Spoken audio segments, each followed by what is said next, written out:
A continuación, Fuerza Motriz.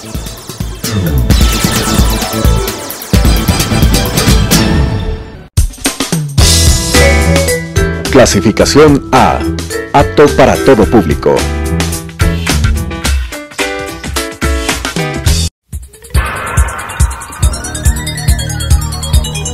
Las opiniones vertidas en este espacio por la producción y dirección del programa son de exclusiva responsabilidad de sus autores y de quienes intervienen en ellos.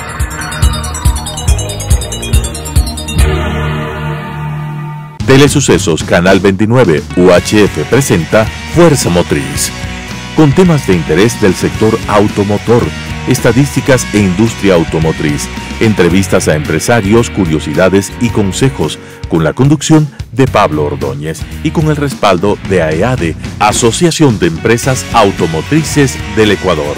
Fuerza Motriz. Hola, ¿qué tal? Bienvenidos a su programa Fuerza Motriz, un programa en coproducción entre AEADE, la Asociación de Empresas Automotrices del Ecuador, y Canal 29 UHF. Siempre importante darle un espacio a los distintos agentes, los distintos elementos del entorno de la movilidad y del transporte y de la ciudad. Vamos a hablar en esta ocasión sobre conducción segura de motocicletas. No habíamos tenido un espacio sobre motocicletas y es una parte fundamental e integral del transporte y por supuesto de la seguridad. Para este efecto hemos invitado al ingeniero Juan Santillán, quien es actualmente director de Consul Vial. En su trayectoria es un consultor y experto en transporte terrestre, tránsito y seguridad vial, miembro investigador para el Ecuador en la Red de Investigación de Lesiones de Tráfico, ONG mundial que es apoyada por una OMS, consultor en elaboración de estudios de factibilidad y seguridad vial, delegado para el Ecuador de la Asociación Latinoamericana de Seguridad Vial y delegado para Ecuador de la Organización Mundial de Seguridad en el Tráfico. Bienvenido a nuestro programa, ingeniero. Bueno, la pregunta común, ¿qué es Consul Vial? ¿Cómo nace Consul Vial? ¿Cuál es su misión? Muchas gracias. Primero, muy amable por la invitación. Un saludo y una felicitación a EADE por ese interés que muestran en la seguridad vial. Bueno, Consul Vial nace en el año 2010, justamente por esa inquietud de que en el país no existe una preparación en seguridad vial para los conductores.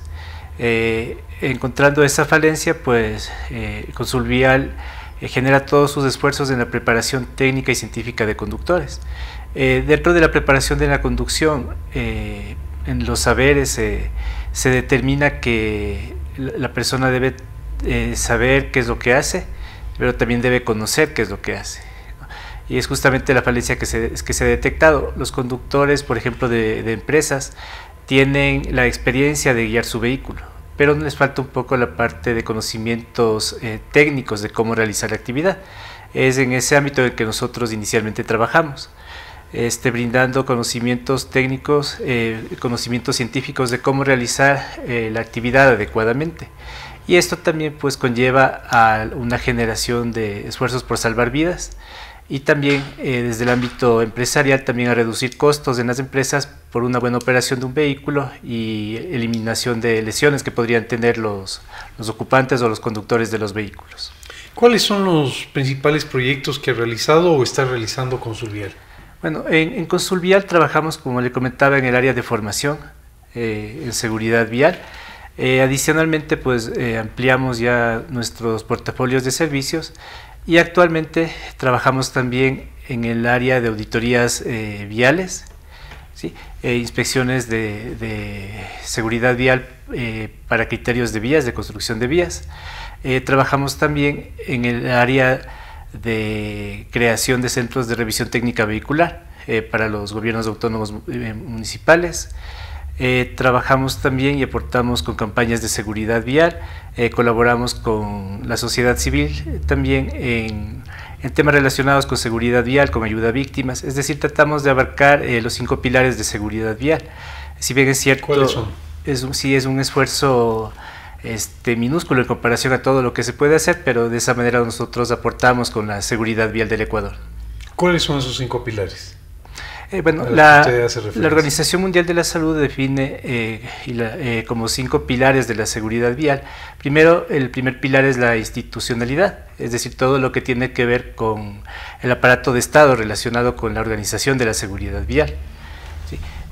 Luego tenemos el segundo pilar, son vías seguras, dentro de lo que también interviene el Estado, para proveer a los usuarios de vías con total seguridad, ¿no? Para que puedan circular. Luego tenemos el tercer pilar, que es vehículos seguros, dentro del que, por ejemplo, se encuentran las empresas automotrices, en las que deben proveer a los usuarios vehículos cada vez más seguros. El siguiente pilar, el cuarto, es usuarios seguros, dentro de lo que viene la parte de formación, la parte de cumplimiento que debe tener el usuario para guiarse con seguridad en las vías. Y el último pilar, el último eslabón dentro de la seguridad vial, es la atención a víctimas, que sucede después de los siniestros. Entonces, todos los enfoques que tiene la seguridad vial, como vemos, es multidisciplinaria, y la idea es que se debe atacar desde los distintos puntos de una forma integrada para que pueda mejorar la seguridad vial. Interesante. ¿Cuál es el nivel de accidentabilidad referente a motocicletas en el Ecuador? Ya, para entrar en el tema de motocicletas. Sí, ¿cómo estamos? Entrando en el tema de motocicletas, lamentablemente el índice de siniestralidad vial en motocicletas es sumamente alto. Solamente por poner un ejemplo, en el mes pasado, de las 182 personas que lamentablemente fallecieron en el Ecuador, 45 eran motociclistas. Es decir, el promedio de siniestralidad vial en motocicletas más o menos está en un 30-32%, que de hecho son los primeros afectados de acuerdo a tipo de vehículos, son quienes más mueren de acuerdo a tipo de vehículos en las vías. Entonces, justamente considerando esta tremenda siniestralidad que tenemos en este tema, es que nos dedicamos también a la formación de conductores de motocicletas. ¿Y ese índice cómo está? ¿Está empeorando? ¿Está mejorando? Se mantiene. Es decir, los motociclistas son los que más mueren en las vías. Pero por la cantidad de motocicletas que están incrementándose en el país, ¿no será que ese porcentaje se está aumentando también? Claro, sí, de hecho incrementan, porque en el año 2016 estábamos en un promedio de un 29%, ahora estamos en un 31-32%. Sí, está aumentando. Se sigue aumentando. ¿Cuáles son las principales causas de esos accidentes? ¿De qué manera entender la estadística? Claro, bueno, específicamente dentro de lo que tiene que ver con motocicletas, los siniestros se producen por dos causas, tomando en cuenta quién las origina, ¿no? De acuerdo al usuario vial. Puede ser por causa de imprudencia del propio motociclista, o también puede ser por falta de observancia del resto de conductores de los motociclistas, ¿sí? Tomando en cuenta este último aspecto, por ejemplo, ¿qué es lo que sucede con el resto de usuarios viales, conductores de vehículos livianos, pesados? Generalmente no recuerdan la presencia del motociclista en la vía, ¿sí? Es decir, ponemos un ejemplo: si es que yo, como conductor de un automóvil, quiero cambiarme de carril, miro el retrovisor y ¿qué es lo que estoy haciendo? Buscando otro automóvil, ¿sí? No recuerdo que existen también los motociclistas en la vía. Entonces, una de las principales causas en este sentido es que los conductores no ven a los motociclistas. Y claro, viene la otra parte también en la que el motociclista puede realizar acciones de imprudencia, que en este caso también se observan bastante en las vías, y eso también causa siniestralidad. Ahora, hablando de temas ya generales en siniestralidad, la primera causa a nivel de país es la distracción, ¿no? Estamos hablando más o menos de un 20%, que causa siniestros de tránsito. Principalmente ahora tenemos el problema del teléfono celular, por ejemplo, ¿no? Es la primera causa de cuando hablamos del conductor de vehículos, ¿no? Es difícil que el conductor de motocicletas, difícilmente, pero también se produce, aunque parecería imposible, pero se ha visto y se ve casos también de conductores de motocicletas que van con su teléfono, celular, que yo no sé cómo lo hacen, pero sí, lo hacen. Una acrobacia. Ajá, sí, entonces sí, esa es la primera causa con relación a nivel general, ¿no? La segunda es el exceso de velocidad, que también es un problema sumamente grave, en el cual sí se ven inmersos los motociclistas también. Muchas veces el hecho de conducir este vehículo causa cierta libertad y cierta tendencia a probar la velocidad de una manera demasiado excesiva, lo cual también produce siniestros de tránsito en bastante magnitud en el caso de motociclistas. Indudablemente la motocicleta genera mucha adrenalina. Sí, así. Y esa adrenalina quizás es muy superior a la que puede generarse conduciendo un vehículo, ¿no? Así es. Eso también podemos observar. Pero, digamos, si usted el día de mañana tendría que tomar una decisión para salvar vidas, ¿cuál sería su recomendación a aquellos motociclistas que tienen, digamos, algunas razones para tener un accidente? ¿Qué acciones tomaría usted para salvar esas vidas? Bueno, primeramente en el tema de formación al motociclista, ¿no? ¿Usted cree que por la falta de conocimiento se producen accidentes? Es decir, elevando el conocimiento se pueden reducir es una de las soluciones, ¿no? Elevar la conciencia del público en general. Claro, no solo esa es una parte de la solución. También. ¿No? Es una parte de la solución, pero no es obviamente la solución total, porque como comentábamos, la seguridad vial es integral, entonces debe atacar desde distintos elementos. Pero en este caso la formación sí contribuye, el hecho de que la persona entienda la fragilidad del vehículo en el que se está movilizando, el hecho de que entienda que debe colocarse elementos de protección para salvar su vida, obviamente va a disminuir el caso de lesiones. Y si bien es cierto, los siniestros de tránsito nunca van a desaparecer, eso es algo que tenemos totalmente claro, pero sí se puede reducir la fatalidad y las lesiones de estos hechos siendo más prudentes y también con elementos de protección adecuados. ¿Cuáles son esos elementos de protección? Bueno, primeramente tenemos que tomar en cuenta que la mayor cantidad de lesiones mortales, en el caso de motociclistas, alrededor del 40%, se producen por golpes en la cabeza, lesiones en la cabeza. Partiendo desde esa premisa, pues uno de los principales elementos de protección en el motociclista es obviamente el casco, ¿no? Este casco, de acuerdo a nuestra normativa, de igual manera, debe ser un casco homologado. Pero claro, acá tenemos en el país un problema, no existen elementos o empresas certificadoras de cascos, entonces es algo que está establecido en la ley, pero no se puede sancionar el no utilizar un casco homologado. Realmente lo que sí se controla es que la persona utilice un casco, sea de cualquier calidad que sea. Pero la puede ser de muy mala calidad claro, y evidentemente un accidente no le protege como debería. Por supuesto, por eso la recomendación es obviamente utilizar un casco que tenga las debidas certificaciones de seguridad. Y claro, no termina solamente con el hecho del casco, que es lo que nuestra legislación norma. Adicionalmente está la protección al cuerpo. Entonces, una persona que conduce moto debería también utilizar guantes para protección en sus manos, utilizar chaquetas de seguridad para protección de su tronco, utilizar incluso botas o utilizar también pantalones con protecciones, es decir, cubrir todo su cuerpo en caso de una eventual caída. ¿Sí?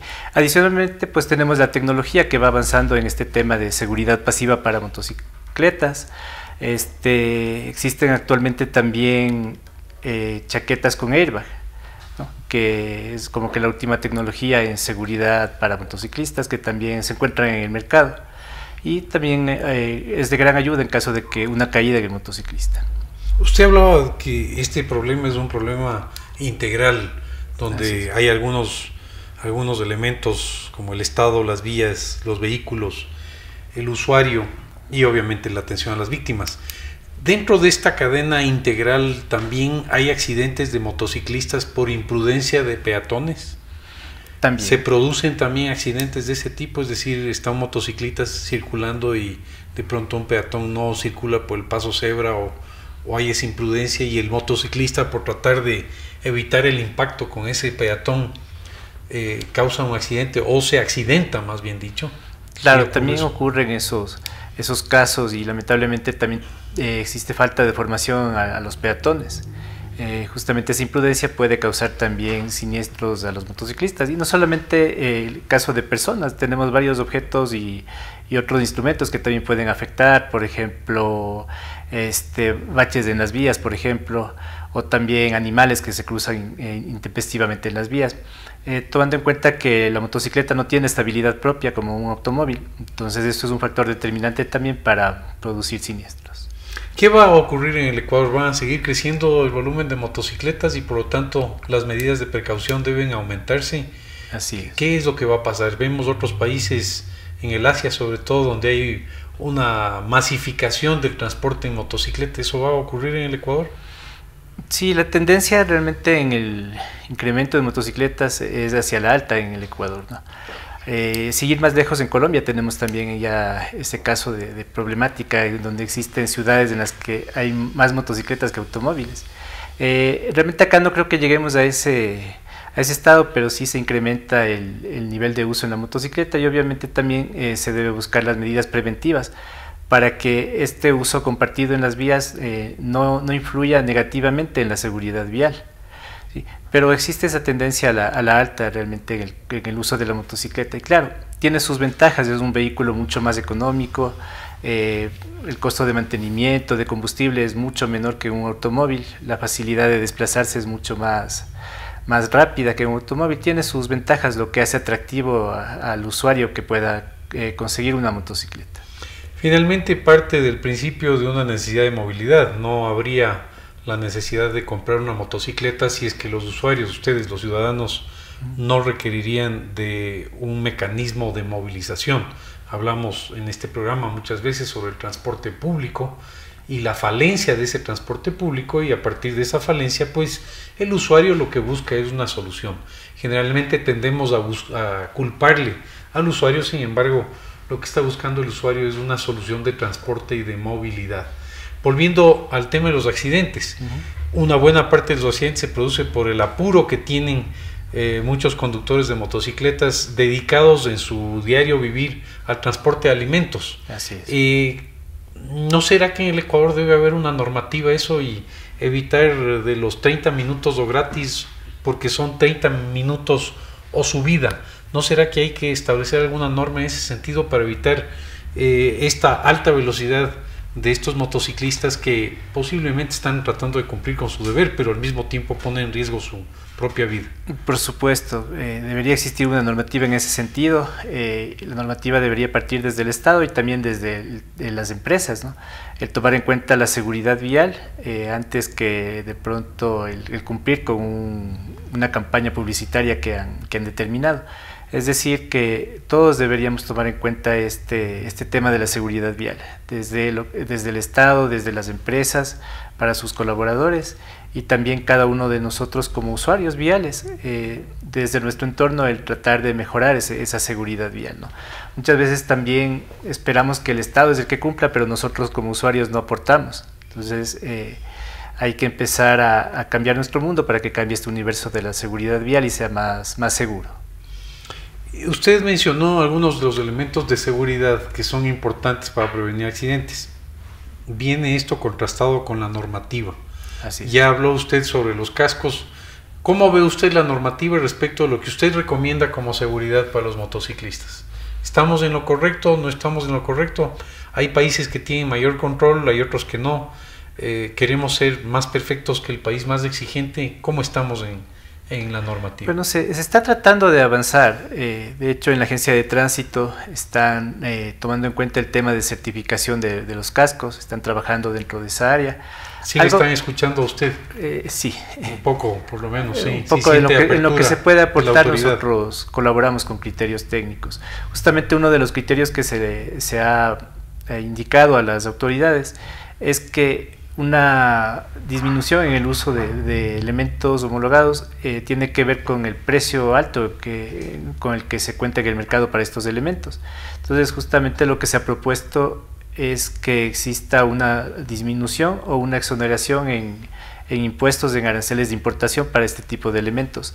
No solamente para lo que tiene que ver con motocicletas, sino para todo lo que es seguridad y protección pasiva, por ejemplo, las sillas de retención infantil. Tomando en cuenta que el hecho de disminuir estos impuestos va a ser más asequible a las personas el que puedan obtener elementos homologados. Y también considerando que el Estado no va a perder por reducción de impuestos, al contrario, el costo que genera lesiones en personas, el costo que genera el hecho de que la persona no sea productiva para el país, es mucho más alto que lo que el Estado dejaría de percibir por impuestos. Entonces, esto se ha planteado al gobierno también, que se pueda trabajar en reducción de elementos de seguridad para que la gente pueda acceder de mejor manera a estos elementos. Es decir, usted dice que es una ecuación virtuosa, porque al final lo que va a ocurrir es que en la medida en que se bajan los aranceles para los elementos de seguridad, lo que va a ocurrir es que vamos a salvar vidas. y al salvar vidas y al evitar accidentes donde esa persona termina con un problema de dejar de ser una persona productiva en el país, termina siendo una carga económica para el IES, para la salud del país y en general, usted está diciendo, el costo para el Estado va a ser mucho mayor. Es decir, un análisis muy interesante, bajar los aranceles de los elementos de seguridad, mejorar la seguridad y lograr que se produzcan menos accidentes. Finalmente, ingeniero, ¿cuál es su consejo para los televidentes? ¿Cuál es su recomendación para los televidentes? Porque usted decía, este es un asunto integral, siempre tratamos de culparle al Estado, culparles a las organizaciones, culparles a los motociclistas. Así es. A aquellos televidentes que nos están mirando, ¿qué consejos les daría usted respecto de la seguridad y de las motocicletas? Como ya les había comentado, realmente este es un tema integral. Cada uno tiene que realizar su parte también, no esperar solamente de los demás. Entonces, dentro de este ámbito es el empezar por nosotros, por cómo conducimos nuestro vehículo, cómo nos desplazamos como peatones. Es decir, mejorar desde mi propio ámbito, desde mi propio círculo, para también aportar como ciudadanos, principalmente a salvaguardar nuestra vida, salvaguardar la de los demás, con nuestros actos que realizamos en las vías. ¿Qué hacer cuando ese ciudadano ve una motocicleta con 5 familiares dentro de la misma motocicleta? Porque esto vemos en nuestra realidad nacional permanentemente, sobre todo los fines de semana. Padre y madre y todos los hijos en un acordeón sentados en la motocicleta. Si ese ciudadano ve a ese motociclista, ¿puede hacer algo o más bien lo deja circular? Claro, este es un problema más bien de índole social, ¿no? Se produce mucho más, por ejemplo, en el área rural, donde, por ejemplo, no existe el servicio público y toda la familia tiene que salir en motocicleta.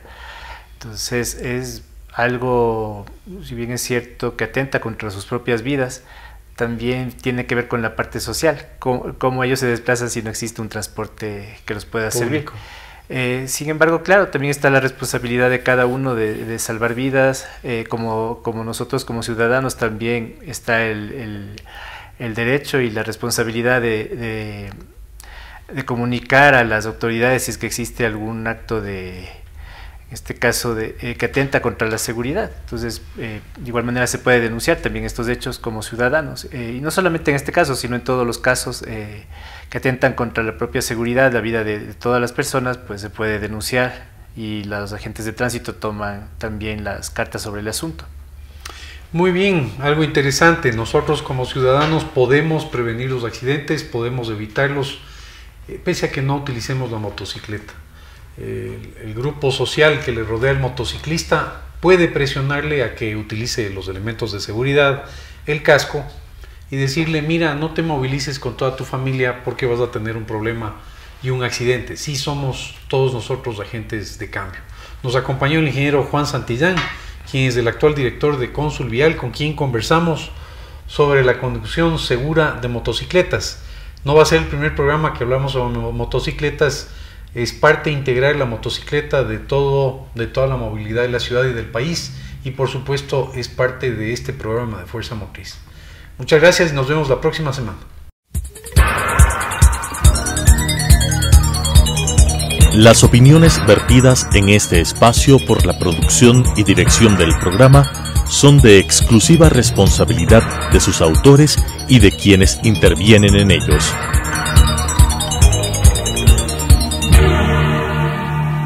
Telesucesos Canal 29 UHF presentó Fuerza Motriz, con temas de interés del sector automotor, estadísticas e industria automotriz, entrevistas a empresarios, curiosidades y consejos, con la conducción de Pablo Ordóñez y con el respaldo de AEADE, Asociación de Empresas Automotrices del Ecuador. Fuerza Motriz.